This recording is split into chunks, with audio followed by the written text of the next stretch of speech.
आपके पास Realme GT6 है, 60 है या फिर कोई और फ़ोन है, तो उसके अंदर कैमरा टाइमर हो या फिर कैमरा साउंड उसको कैसे बंद कर सकते हैं? जब भी आप कैमरा से कोई फ़ोटो लेते हो तो यहाँ पे आपका बार-बार टाइमर चलता रहता है।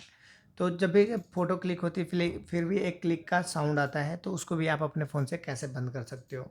तो करने के लिए सिंपली इस पे जाना है, यहाँ पे आपका कैमरा टाइमर दिया जाता है। अगर आपको सिर्फ़ टाइमर बंद करना है तो यहाँ से आप बंद कर लेंगे, अब आपका टाइमर बंद हो जाता है, ठीक है? बट अगर आप छुपके से कोई फ़ोटो लेते हो तो उस कंडीशन में एक साउंड आता है आपके फ़ोन में क्लिक का, तो उसको बंद करने के लिए वापस इस पे जाना है, सेटिंग पे जाएँगे तो यहाँ पे आपको दिखिएगा शटर साउंड, इसको जाके आपको बंद कर देना होता है। अब बंद करने के बाद आप कोई भी फ़ोटो लेंगे, यहाँ पे आपका कोई भी साउंड सुनाई नहीं देगा। तो यहाँ पे आप ऐसे कर लेंगे, बाकी इसमें एक और सेटिंग होती है जैसे कि कभी-कभी किसी का होता है कि ग्रिड लाइन लग जाता है।